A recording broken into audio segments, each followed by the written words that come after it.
Welcome in, gang. Coach, super pumped to have you. Legitimately, this episode's going to be super fire. I'm just letting you know outright. Coach has the goods. He was pumped for the NFL trade deadline. He's going to let you know exactly what went down. We're going to talk about a few different teams.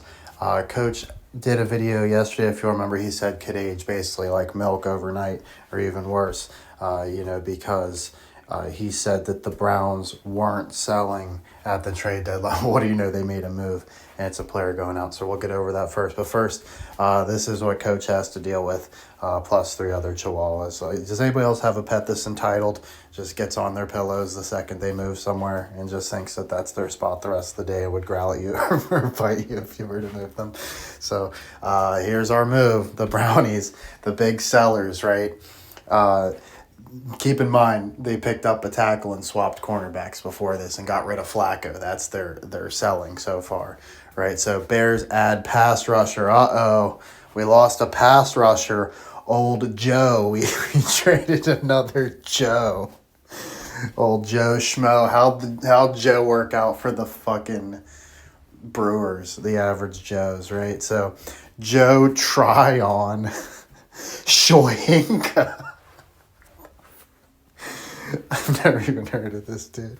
And a 2026 7th round pick from the Browns. So they gave us a 6th for a 7th swap. That's how highly we thought of this cat.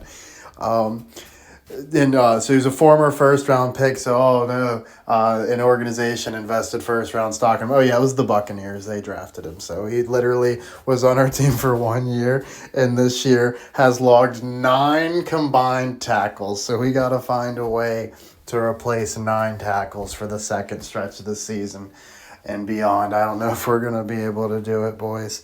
We'll have to see. So here's... It's not like Bleacher Report, I think, or something stupid. And what the Browns could have done what the Jets did in trading away roster assets. Yeah, the Jets had a fire sale. Okay, we're going to get into that too. Let's just talk about that right now. Okay, the Jets, we'll get into the names and specifics here in a second. But they had a crazy fire sale while the Browns are on a fucking bye week. Okay, and didn't sell it all. And Stefanski's still on the team. You think the Browns are beating the Jets, who still need another winning coach to pay? Ain't no way in hell this Browns team's beating the Jets this week. That alone makes this video fire, and Coach completely forgot about that shit when he was telling you what's going down, so you should know. Coach is taking the Jets to beat the Browns for sure. Unless Belichick's coaching the team. And then in that case, flip it entirely.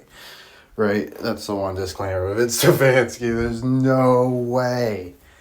Fucking, what is even his stupid name? Dylan Gabriel? Oh, man. So one of the guys they got rid of, we'll get into it. Right, we'll circle back. So... they said the winner was Kevin Stefanski, head coach Kevin Stefanski. Coach says the winner is Bill Belichick. He didn't fucking gut the whole team before he could come to town, right? He still got something nice, juicy team sitting there with a cushy job. He can, seats still warm, Coach, right? You might want to wipe it down because the last coach shit the bed. But anyway, let's see. So Jared, who's the loser for the Lions? Jared Goff, the guy we got getting injured. Coach, forgot to check that. Let's look at the line. Oh. Well, there's one of the Jets' big sellers. Coach ruined that, but we're going to circle back. Let's go to Lions. Schedule. No. Here we go. Commanders, playoff rematch. Lions are going to whoop their ass. Yeah, especially without Jay. They already gave him the QB excuse. Oh, you know how Coach feels about Mariota. Lions, Eagles. We'll get into Coach just looking. Anything else? Okay. They definitely got a nice little schedule. So right off, they're ending it with their old offensive coordinator against the Bears. That's interesting. That feels like a trap. And you couldn't even really call it a fair trap because it's a divisional game. On the road, you almost expect the Bears, even when they're shitty, to win that. Like Crystal was talking about the Lions, right? Even though we got to win the Super Bowl. I could see the Lions dropping that one. But we don't want to look too far ahead. I just needed to see if that was going to touch. Oh, wait. Rams. Coach almost had a fucking heart attack and thought somehow he fucked up and they're not playing the Rams. Okay, December 14th. So the line's already getting a little shaky. Okay, and we got 1, 2, 3, 4, 5 more games before we got golf going down. I didn't realize this was that deep into the season. But that makes so much sense. That feels like just like how, oh yeah, because it was like to the day of the anniversary. The Eagles like basically had the number 1 seed locked up right there. So that's perfect. That's perfect. I wonder if the Lions have the 1 seed locked up. I probably wouldn't fade the Lions at all until the Rams game. They're going to definitely win that Rams game too. And they probably lose to the Steelers. Put some pressure on the Browns in the rest of the division or whatever. And that's what gives like 2 games for the Steelers possibly choke it away. We're not going to focus too much on that. We just needed to know what was going on with the Rams because the loser is Jared Goff because his lineman's injury is significant. And they also watched Taylor Decker and Ratledge leave Sunday's game with injury. So they just left the game, right? They can be back, but maybe it's 5 weeks, right? Something like that. Like maybe they just missed that Rams game. You know, all we need is the Lions just banged up. Like, not too banged up to win enough games to be in good shape for the playoffs, but just banged up enough to get Jared Goff fucked up against the Rams. And maybe he's doing some hero shit. You know, I don't put it past Goff, but he doesn't strike me quite like the Carson type. Let's just go balls to the wall, try to do a John Elway or any given Sunday lunge into the end zone. Isn't that interesting? That's kind of how Carson Wentz got hurt. And, like, it's the only thing I can compare it to is the any given Sunday thing. And then John Elway, who we think the Browns are going to beat. That's weird. Let's see. In the AFC Championship. These injuries concerns. Penny Sewell also went to the locker room with what appeared to be a shoulder injury, although he didn't miss a play. Okay, so he's just banged up, right? But that could be, maybe it gets a little bit worse. He needs to take a game off right before the Rams or something, right? These injury concerns combined with Detroit's lack of deadline reinforcements should concern Jared Goff. So that tells you Campbell thinks the line's good for the postseason. They might be in trouble right now. And then he's just, you know, so he's going to just try to hold it down, right, until a play. He would have made some sort of move on the line, you know, on the offensive line if he didn't think they could get all the way. Because this is the Lions window, right? And he's got full faith in ownership, etc. You know, they're going to back pretty much anything. And they seem like a really tight organization, like everybody's always on the same page. So that feels like, you know, they just got to get their guys back. And then, let's see. Goff was sacked 5 times. And Sunday's loss to the Minnesota Vikings. Who was quarterback for the Minnesota Vikings? Right? Not Carson Wentz. So you started every game until that one. And then coach told you, it's not Carson Wentz. He's not getting the revenge, whatever. You know, he's just going to be suspiciously absent. We got J.J. McCarthy taking it. They go up 17 points. Lions come back, score 14. A bunch of people probably put some money on them thinking they're going to complete the comeback, and the Vikings hold it down, just like Coach told you. All right, so let's get back into coldest kicker of our generation. So the Sooners beat, like, number 21 or something this past week, and they're ranked 11th. So they're doing, like, just enough to still be in the playoff conversation. I'm not completely sour on them just yet, but their kicker has the shortest shorts you've ever seen. You'd never see Coach dead in some shit like that ever. Let's see, and then so they got some sort of Armed Forces Classic, right, where they play the game on the... Oh my God, what a fucking joke. What a fucking joke. So Coach says these things are bullshit now. I never really thought it through, but these things are... They tell you they got, like, these boats that they can land planes on. Right? Coach says complete horseshit. And the tell is, why the fuck would you go and play on one of these stupid things? You know what I mean? Like, this is supposed to be some big, important, like piece of equipment that like nobody else has, you're gonna fucking put a hardwood court or whatever the hell type of court they do and play some stupid game, and it's always a disaster. Oh, there's way too much wind. Oh, it was like wavy and the the players had motion sickness or it was slippery, whatever stupid shit. Coach only watched one game and it was a disaster, so he knows that they try to pull that shit. So coach says aircraft carriers are fucking garbage.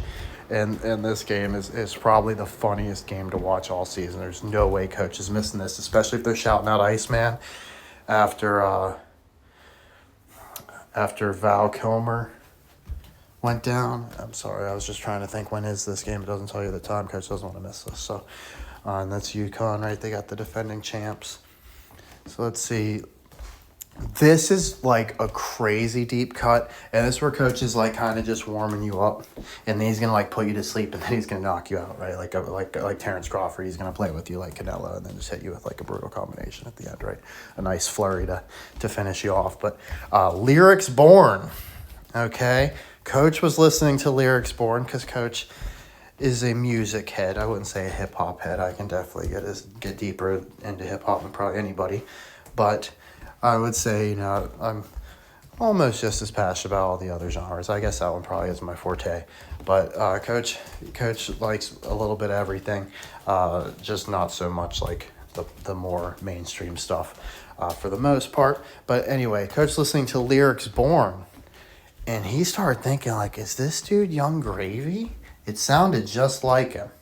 Okay, certainly radically different in appearance. Until you look at that one, that's like, well, they kind of got like the same build. You can see the long neck, right? He's got the beard to cover up the sharp jaw, possibly. Or of course, the nose is different, etc. But anyways, the flow is like identical, and the voice is like spot on. And then he said first grade on this one song. I think Coach has it screenshotted. But he heard him say first grade on this one song. Coach has it on his Disney playlist, so I'll be able to shout it out in the next video at the worst. And it sounded just like when he says gravy. Right, so Coach thinks that that's possibly the same. Just this for Kat, because it was probably the last nice day of the year. And Coach was outside a bunch. It was sunny and warm. So you ever have like your pet do some weird shit, right? And you're just like, what is your problem? Right, and for me, it wasn't all the dogs, it was at least two of them were just staring in the back door window, because like I have these giant, like my doors are basically as giant windows, right? They're not quite entirely glass. There's like a little bit of a border, right? But mostly entirely glass. And they just had their face right up against it. I'm like, oh, you want in? I open the door, and they just stare at me like I'm stupid, right? And I'm like, what's your problem? Right, and I'm just doing my thing, working on my playlist and stuff. And Coach had an interview yesterday for a job he really wanted. It's like for helping old people, so he's really hoping that worked out.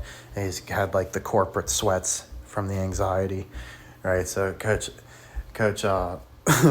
went to the back door, and like he just closed the door, like whatever, you're just being weird. And like they kept doing it. So I was like, well, and then I'm someone that's like, I think animals, like your pets care about you if you treat them good, and they're smarter than you think, right? And they try to tell you things. So anytime like they're doing something weird, coaches, and like anytime he doesn't know what to do, he thinks the solution is do something different, right? So I'm like, well, I'll go outside, right? And like immediately they're like, oh, okay, what are we doing out here?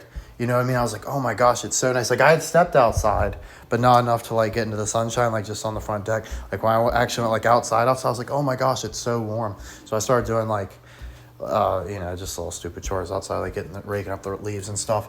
And I mean, it was like the nicest day since the summer. So definitely listen to your dogs or your pets. They know what's up. I think Coach thinks they were telling them to go outside. And then, so here's some pictures of the yard, Coach. Snap this one real quick. And then those, the leaves changing. This is the big tree Cat likes. So Coach took a picture there. He even sat down and then even laid down with the wide angle. Caught the dog yawning. She's missing teeth, so it looks really funny. Okay, so this one's some more just fun. Really, he's getting back in the groove. This is to warm up before we get to the really good stuff. Okay, Coach thinks ICP is bling Benzian to struggle. Key and Peele. Also, coach thinks Jordan Peele is Tekashi 6ix9ine. I mean, he was just way too on point in this sketch. If you've ever seen Fling Benzie and the Struggle, it's probably the best Key and Peele sketch, which coach says isn't saying too much, but it's not like it's not like you would go out and buy the record, but it's just like that was just a little bit too good, a little too close to the mark. So coach says that was a hint. You couldn't see that being one of the ICP freaks. Like, come on. So let's get to the sports shit. Jair Alexander. So Jair Alexander got traded to the Eagles. This is one of the moves they made. They made a spree of moves. Okay. Jair Alexander. So he had to go with Jalen Alexander Hurts and to the same city as Zaire Smith. So Jair Alexander went to Jair and Zaire, right, are going to be in the same city. They also got Michael Carter Jr., who's going to be on the same team as Jalen Carter. Of course, talk about Jalen Hurts. They lost Josh Sweat in the offseason, right, on a $76 million deal with the Cardinals. You know how coach feels about that. He said if the if the Lions traded Goff to the Cardinals, it was good for a 50-year curse. So what do you think, trading Josh Sweat to the? Oh wait, no, he went and signed with him. So that's at least not a curse, right? They at least avoided dodge that bullet, but they didn't get anything back, right? So coach is going to talk about the Eagles. And the issue with their moves at the deadline were okay. Their moves in the offseason were also acceptable, right? But they were basically the Eagles were in a position anytime where, you know, you win a Super Bowl, or in their case, they're in even worse shape to where they lost it a couple years ago, then won. Right, so you got some people on your team that have played in 2 Super Bowls. By football logic, by NFL logic, other teams want a piece of that, right? Really, it's just they've promoted these players who are now bigger than the brand, just like how you promote, I don't know how wrestling works really, but I know they have like the little WWE thing, and then you get to the big show, right? You know what I mean? Like now you're on WrestleMania, right? You go from Raw to WrestleMania. So I know it's not the best comparison. The coach doesn't know wrestling that well, right? Whatever their farm system is, you get it up to, I could usually tell you, but I just haven't been into wrestling in a minute. But basically, yeah. So like they've been the public's seen these characters in the Super Bowl twice. Right, and you want to sell jerseys, you want to make other fan bases happy, you want to give the Eagles an excuse to lose, right, if that's what they're doing. So, some of these good players, they end up places like the Cardinals, who I'm sure he's helping out a lot, right? And then you got Milton, right? Milton signed with the Patriots, he's doing great. And coach says Milton is flagged, right? Because we're thinking Shake Milton might be doing something with the Lakers this year. And also he came from the Sixers. They could be doing... I need to look up Shake Milton, make sure. Well, we're going to circle back to that in another video. But let's move on. Coach says this is the smoking gun. It's always going to be some deal that doesn't seem like a big deal at the time. But this has been in the back coach's mind, and he couldn't connect it to anything until just now. Okay?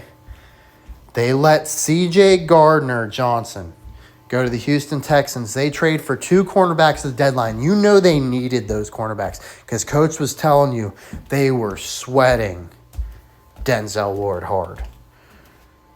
Right? Like, they all the Eagles fans, at least the bots or whatever on the sites or on social media, they were all annoying coach by making these posts that would go viral saying that they're going to get Denzel Ward or whatever, and coach would just call him stupid, right, and get laughed at like always.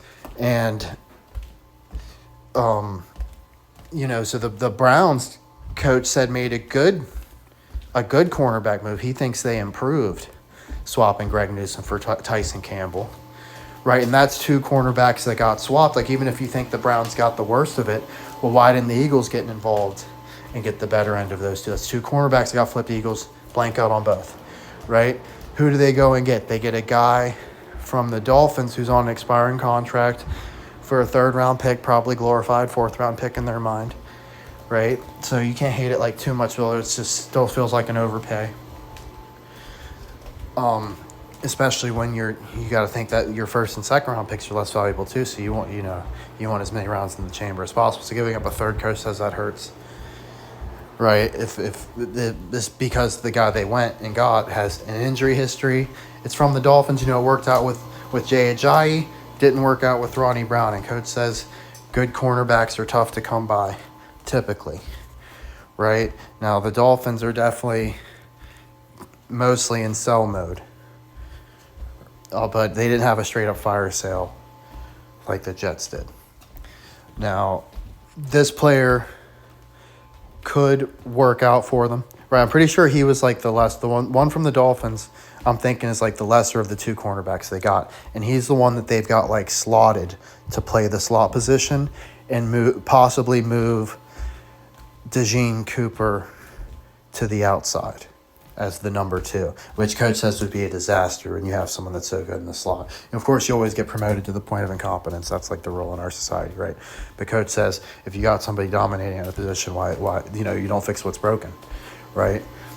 And if you're on the field making plays, you're on the field making plays. You need to go get somebody that can play that other position, in coach's opinion, instead of trying to patch two holes now, right? But coach thinks the guy they got to fill the number 2. He's got like an injury history, but he's almost certainly going to flash this week. So what do we have? We had the Packers losing, which surprised coach, right? We now know that they're most likely not going to be like rolling in steaming hot, like it was looking like a second ago. Sorry for stepping on the dog toy. But coach thinks the Eagles might be taking one off the Packers right here because they have a cornerback that spent his prime years with the Packers, basically getting his revenge game right away. And what do you know? It's the guy who happened to pick off Tom Brady twice in the Super Bowl. I guess I didn't get screenshots of these. Oh, wait, I was going to lull you to sleep and then do it, I think. I have it here? I don't know. I'm sorry, coach is tripping with the screenshots. Maybe I have it up here. No, not looking good. Sorry about that. But coach can explain it to you.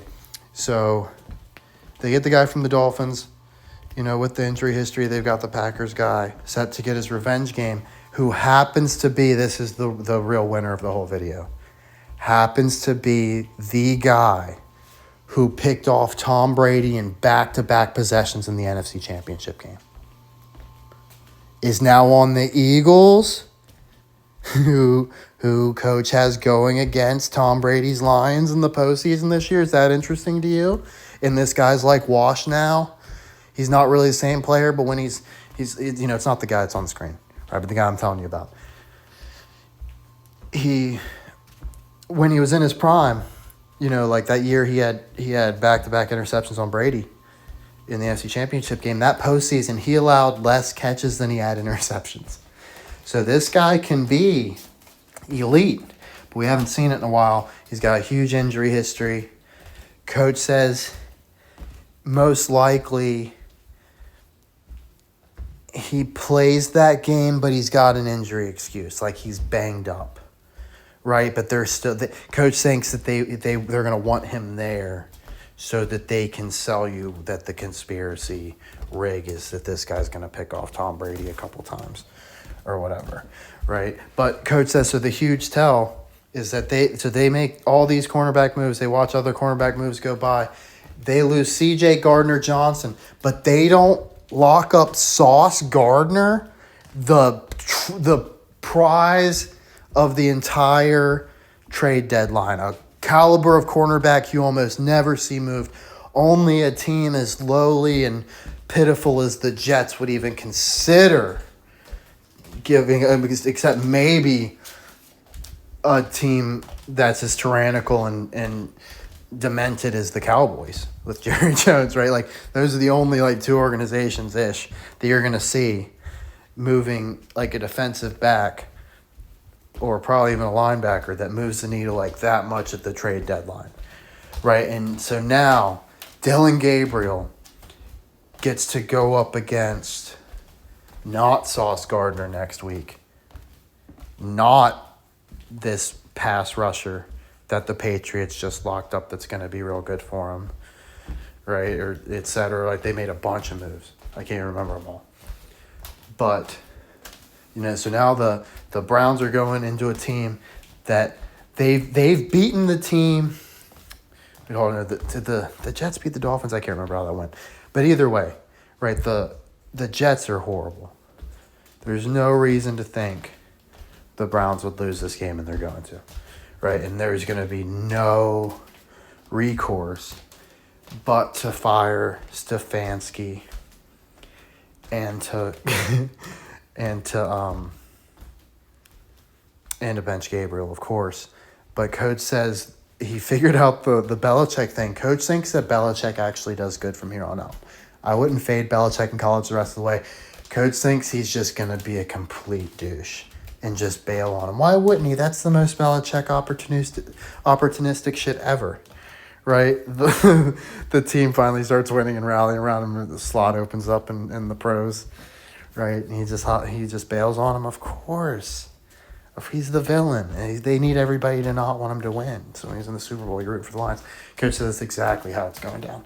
So I'm not worried that they're winning now the more I thought about it. He's already done enough damage that he should have been fired. UNC's been too good to him, and he's going to repay them by absolutely slapping them in the face.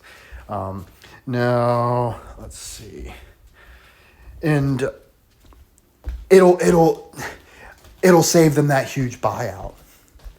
Right, like the money incentive or whatever, right? So they won't have to pay Belichick. He'll just leave, and he'll be the one breaking the contract. So Coach wanted to talk about what's coming up. So Coach went through his Spotify, and he did thumbnails. So now all our playlists look super tight. Did an absolute ton. Kat commented talking about Bone Thugs and Harmony. Talking about the Blue Jays, but I asked what games they got, and they said Yoku, the pinball one, Star Renegade, the RPG, Scott Pilgrim, the Beat 'em Up, Death Road to Canada, and Scrap Rider. So Coach can't comment too much on Yoku, Star Renegade, or Scrap Rider apart from they look really cool and Coach wants to play them. But Coach does have Scott Pilgrim and Death Road, and Coach immediately was inspired to go ham on a Death Road playlist. So Coach is going to show that off to you. You'll have something to jam out to. It's super fun. Definitely think you'll appreciate that one. And Coach is also working on a Scott Pilgrim one. And we also had Trevor say that all sports games are crap now. He plays Madden 06 to 08. He says Mutant Football League is better than any EA/2K game of the last few years. Absolutely 100%.